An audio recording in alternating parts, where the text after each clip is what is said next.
Bienvenue sur Africa 24 dans cette nouvelle édition du Morning News. Voici les titres de l'actualité. La lutte contre le terrorisme en Afrique de l'Ouest, un sujet épineux et qui était au cœur d'un entretien entre le président ivoirien Alassane Ouattara et son homologue togolais Fornia Singbe.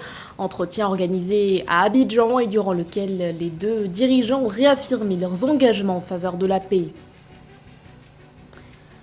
Le défi de l'autosuffisance alimentaire au Zimbabwe. Autrefois considéré comme le grenier à blé de l'Afrique, le pays avait connu une chute drastique de sa production agricole avec la mise en place d'une réforme agraire controversée en 2000. Depuis, de nouvelles mesures ont été mises en place pour changer la donne. Et puis les perspectives de production du caoutchouc au Cameroun. Pour 2022, la société Evecam ambitionne d'en produire 33 000 tonnes. Les détails à suivre dans ce journal. Mais tout d'abord, le Rassemblement du peuple de Guinée suspend sa participation aux assises nationales. Une décision annoncée ce 14 avril est motivée par la détention de plusieurs membres de l'ancien parti au pouvoir. Parmi eux, Ibrahima Kassori Fofana, incarcéré depuis le 6 avril. L'ancien chef du gouvernement et 3 anciens ministres ont été placés sous mandat de dépôt à la maison centrale de Conakry. Autre motif donné par le RPG concernant cette suspension, je cite, le flou savamment entretenu autour du statut du président Alpha Condé, l'ancien chef de l'État déchu qui avait été renversé en septembre 2021 après le coup d'État militaire. Aujourd'hui, nous ne pouvons pas rester indifférents aux problèmes de la sous-région. Ce sont les mots du président togolais Fornia Singbe après son entretien avec le chef de l'État ivoirien Alassane Ouattara organisé à Abidjan le 14 avril. Les deux dirigeants se sont concertés autour de la lutte contre le terrorisme qui ravage l'Afrique de l'Ouest. Face à ce fléau, le chef de l'État togolais estime que les solutions doivent être sous-régionales. Ange Bijonomegno. La Côte d'Ivoire et le Togo aiguisent leur stratégie de lutte contre le terrorisme. Les présidents des deux pays se sont rencontrés jeudi 14 avril 2022 à Abidjan pour aborder les questions relatives à ce fléau. Pour le président togolais Fornia Singbe, les pays membres de la CEDEAO doivent se montrer encore plus solidaires dans la lutte contre le terrorisme et faire preuve d'audace. Je pense que nous devons tout faire pour éviter l'impasse d'un côté comme de l'autre et sortir peut-être des sentiers battus et réagir avec beaucoup plus d'audace et beaucoup plus de solidarité. Les chefs d'État sont plus que jamais déterminés à mettre un terme au phénomène de terrorisme. Plusieurs sommets ont été organisés à cet effet pour trouver des solutions idoines. La Côte d'Ivoire a de son côté pris les devants en créant en juin 2021 un centre de lutte contre le terrorisme. C'est la lutte contre le terrorisme qui aujourd'hui ne peut plus être vue comme un problème ou du Mali ou du Burkina ou même du Niger, mais ça devient un problème sous-régional, parce que ce sont des situations transitoires qui devront passer. Et nous sommes obligés de travailler, de discuter avec ceux qui sont aux commandes en ce moment, mais en ayant à l'esprit que ce qui est important, c'est la paix, c'est la sécurité. Notre agenda est essentiellement un agenda économique. Les perturbations que nous connaissons aujourd'hui, nous voulons que ce soit une parenthèse, une brève parenthèse. Plus tôt nous trouverons des solutions idoines, et mieux ce sera pour nous.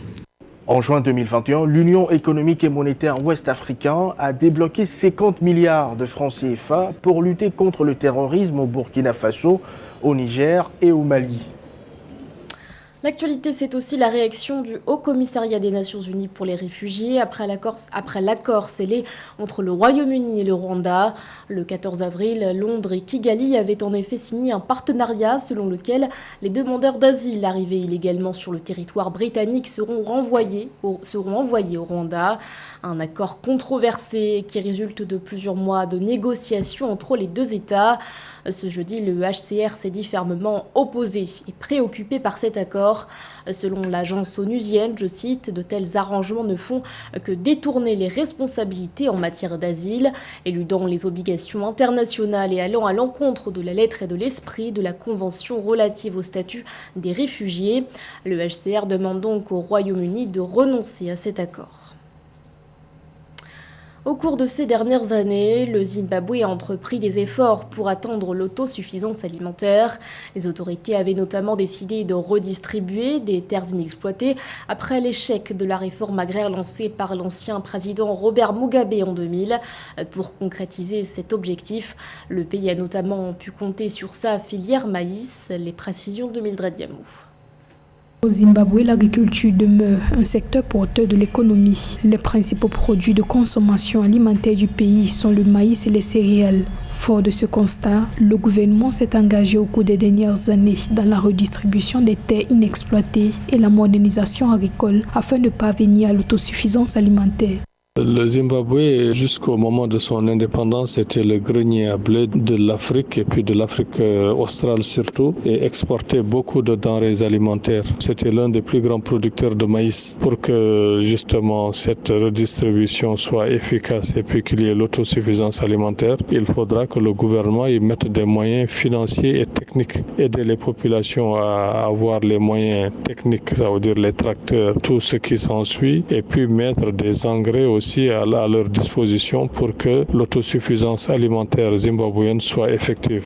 Le Zimbabwe dispose d'un énorme potentiel agricole avec des terres cultivables capables de garantir son autosuffisance alimentaire. Le pays a une filière maïs bien portante. En 2021, par exemple, le Zimbabwe a récolté 2,8 millions de tonnes de maïs, soit le triple de la récolte prévue pour 2020, ce qui en fait la production la plus élevée depuis 20 ans. Ces dernières années, le président Emmerson Mnangagwa a adopté des politiques visant à attirer davantage de jeunes vers l'agriculture. Les impacts de cette crise se répercutent aussi au niveau de nos importations d'engrais de Russie et du blé d'Ukraine. Il y a peu, nos productions céréalières ne nous permettaient de couvrir que 2 mois de notre consommation annuelle, mais grâce à notre programme de redistribution des terres associé à nos travaux d'irrigation, le niveau de nos importations a significativement baissé. Nous œuvrons activement au renforcement de nos capacités de production afin d'atteindre l'autosuffisance alimentaire et nous pouvons d'ores et déjà nous féliciter des bons résultats qui découlent directement des réformes engagées. Cependant, au Zimbabwe, l'inégale répartition des terres n'a jamais été résolue depuis l'indépendance du pays. Au début des années 2000, le gouvernement a procédé à d'importantes réformes agraires pour faire face à cette situation. Malgré ces efforts, le Zimbabwe fait régulièrement face à une pénurie alimentaire et le pays reste largement dépendant pour ses approvisionnements en produits alimentaires. Quelle perspective de production de caoutchouc pour la société Evecam au Cameroun? Malgré les prévisions de la Banque des États d'Afrique centrale qui faisait état d'une contraction de la production d'EVA au premier trimestre 2022, la compagnie n'entend pas baisser les bras. Elle ambitionne même d'augmenter sa production avec un objectif de 33 000 tonnes de caoutchouc produits cette année. Plus de précision dans ce reportage de notre correspondant Séverin Douque. L'unique industrie en Afrique qui produit du latex en crème ou centrifugé qui sert notamment à la fabrication des poches de sang ou de gants hygiéniques, Evecam. Située sur le site de Niété, à 40 km de Kribi, dans le sud du Cameroun, la société spécialisée dans la production de caoutchouc s'étend sur une superficie de 42 000 hectares de plantations d'EVA. Créée en 1975 et privatisée en décembre 1996, Evecam est dotée de 6 000 employés, dont 35% de femmes. L'usine assure une production annuelle chiffrée à plus de 27 000 tonnes de caoutchouc avec une ambition de doubler sa capacité. Evecam transforme donc le latex donc en 2 parties. Donc là, on produit 27 000 tonnes de caoutchouc par an pour l'instant, donc avec l'espoir de pouvoir faire plus. Là, cette année, on a un objectif de 33 000 tonnes.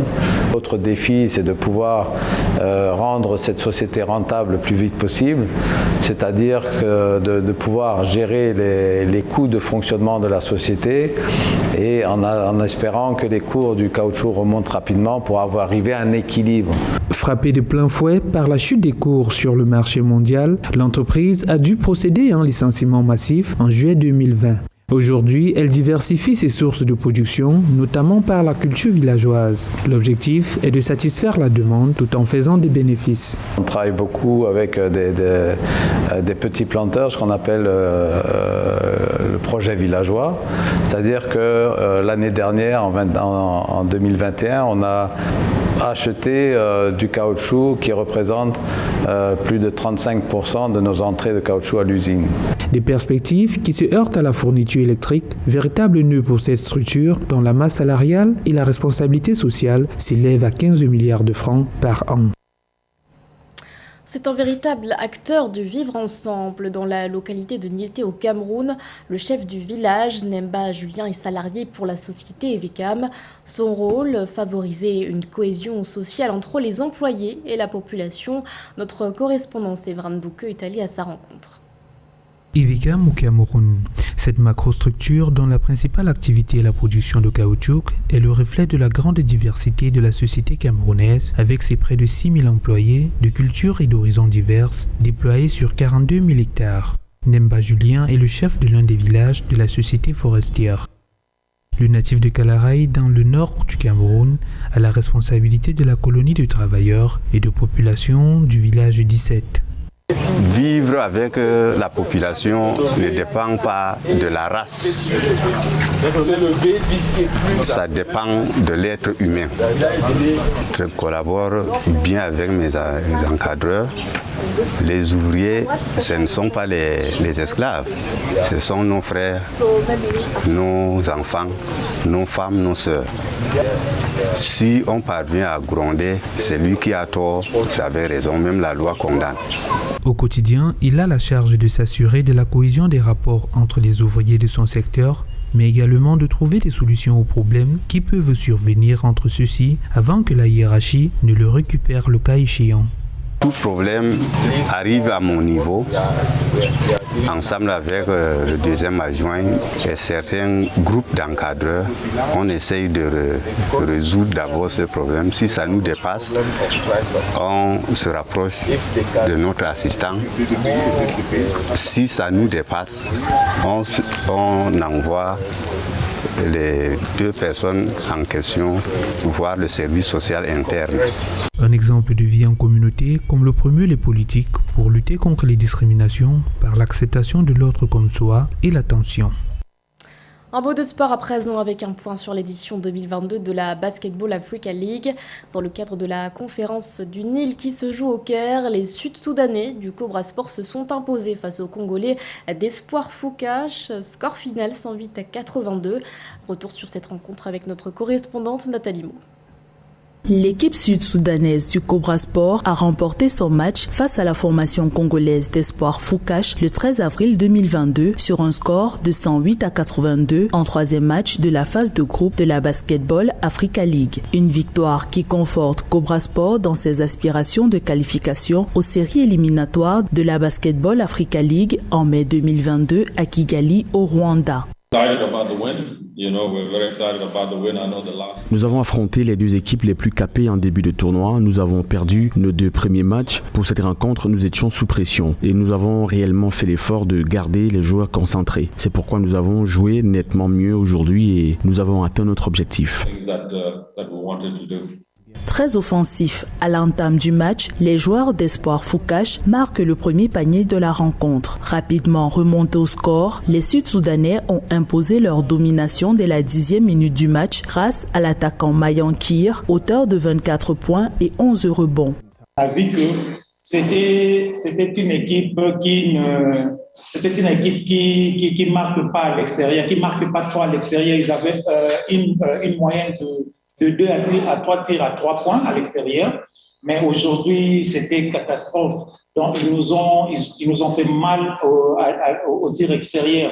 Ils ont fait 18 paniers à 3 points, je pense, si je ne me trompe pas. Donc, si vous enlevez les 18 points, les 18 tirs à 3 points, vous voyez que nous, on est devant. Donc, ils ont joué sur les notes qu'on n'a pas eu à prévoir. Donc, nous, on savait que c'est une équipe qui joue à l'intérieur. Aujourd'hui, c'est une équipe qui a joué pratiquement à l'extérieur. Donc, c'est quelque chose que nous, on n'a pas eu à prévoir. Les équipes d'Espoir Foucache et Cobra Sport vont rencontrer pour leur dernier match de cette phase de la Basketball Africa League, Conférence du Nil, le Petro de Luanda d'Angola et les forces armées et police du Cameroun le 18 avril 2022 au Caire. Ce journal a été réalisé par l'ensemble de la rédaction. Merci de votre fidélité. L'actualité continue sur Africa 24.